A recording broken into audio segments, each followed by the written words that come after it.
नमस्कार, आप देख रहे हैं वाइस न्यूज। आज बिलारी में राष्ट्रपिता महात्मा गांधी की पुण्यतिथि पर नगर में स्थित गांधी पार्क में राष्ट्रपिता की प्रतिमा के नीचे एक दिवसीय उपवास रखा गया।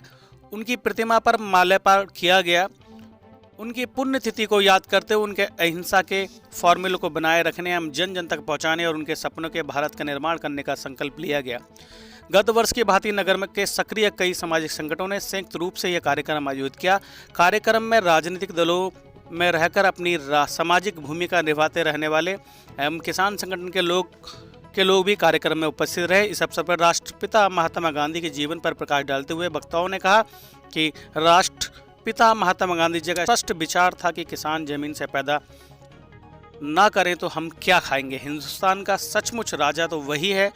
कहा कि यह उनके सपनों का भारत नहीं है। वक्ताओं ने कहा कि महात्मा गांधी की शहादत दिवस पर उनके कथनों और कर्मों को अपनाने बल देने हेतु उपवास कार्यक्रम आयोजित किया गया ताकि अहिंसा के मार्ग को अपनाकर हिंसा का विरोध कर रहे देश को षड्यंत्रों से बचाने में भी गांधीवादी लोग अपना अपना योगदान दे सकें।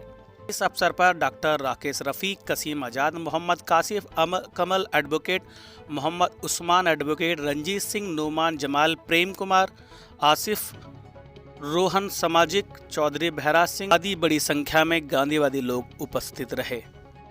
हमारे साथ कुछ सामाजिक लोग हैं जो यहाँ गांधी पार्क पर उपवास के लिए आए हैं और इन्होंने उपवास किया है। आइए इन्हीं से जानते हैं कि इस उपवास का क्या उद्देश्य है। जी, क्या नाम है? मेरा नाम डॉक्टर राकेश रफीक है। जी, हमारे देश में हमारे राष्ट्रपिता महात्मा गांधी की मृत्यु आज के दिन की तभी से 30 जनवरी हर वर्ष उनके जो कुर्बानी है देश के लिए, उनका जो योगदान है उसको याद करते हुए उनकी पुण्यतिथि मनाई जाती।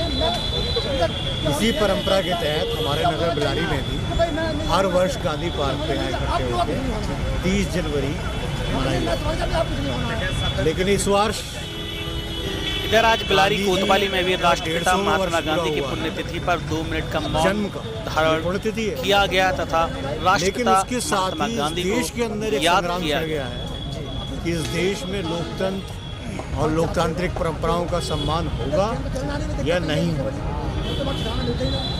देश का किसान आंदोलन देश का अभूतपूर्व किसान आंदोलन है और गांधी जी ने खुद लिखा है एक जगह अंग्रेज वायसराय को कि अगर लोकमत हो तो उस लोकमत का आदर आपको करना चाहिए, चाहे आपकी कोई मजबूरी हो, लेकिन लोकमत का आदर करना चाहिए। तो यही सवाल आज है कि इतना बड़ा लोकमत देश भर में पैदा हुआ है, जो किसान आंदोलन में लोग शामिल हो रहे हैं और 3 कानूनों का विरोध कर रहे हैं, लेकिन हमारी सरकार इस लोकमत का आदर नहीं कर पा रही। ऐसे षड्यंत्र बुने जा रहे हैं जिससे किसानों को बदनाम किया जाए। लेकिन हमारे किसानों की शानदार परंपरा, अहिंसात्मक लड़ाई की 80 के दशक में जो ऐतिहासिक किसान आंदोलन हुए थे, उसका एक दूसरा दौर शुरू हुआ है और उस दौर में हमारे सभी किसान नेता अपने आंदोलन को अहिंसात्मक बनाते हुए, महात्मा गांधी के रास्ते पर चलते हुए इस देश में ये प्रयास कर रहे हैं कि इस देश में किसान और किसानी को बचाया जाए। महात्मा गांधी का सपना था ग्राम स्वराज का। आज तक देश में ग्राम स्वराज नहीं आया। पूंजीपतियों के लिए आज़ादी है। सारा देश का खजाना खाली कर दिया गया, अंबानी अडानी की जेबों में भर दिया गया, बैंक बर्बाद कर दिए गए और उसके बाद केवल लोगों को हिंदू मुसलमान के झगड़े में उलझाने के लिए काम कर रहे।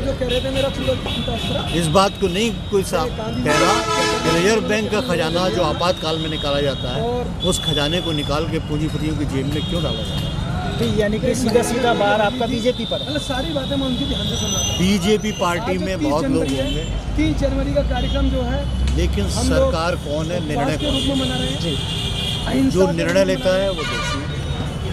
मनमोहन सिंह ने सेज बनाने का निर्णय लिया, किसानों की जमीन छीनने के लिए। अंतर्राष्ट्रीय प्रेशर में उसका विरोध हुआ और उन्हें सेज को थोड़ा सा वापस लेना। उन्होंने बड़े तफसील तो ये जो है, कोई भी सरकार हो, उसका पार्टी से मतलब नहीं है। विदेशी दबाव में अपने देश की जनता के खिलाफ फैसला लेगी तो देश की जनता उसे अगर विरोध करने लगे तो सरकार को एक कदम पीछे हटा लेना चाहिए। मैं आपको अपने जीवन का एक प्रसंग सुनाऊं। शांति पे आके हुआ, दूध के सवाल पे शांति पे आके जब विदेशी दूध आने की बात हुई तो दूध वाले लोगों ने आंदोलन करा, बहुत छोटी शक्ति आज की तारीख में लेकिन किसी तरह से मनमोहन सिंह से उस दूध के सवाल पे वार्ता हुई और उनकी समझ में बात आई कि अगर दूध का सवाल हल नहीं होगा तो समस्या बन जाएगी, तो उन्होंने दूध के सवाल पे एक कदम पीछे ले लिया।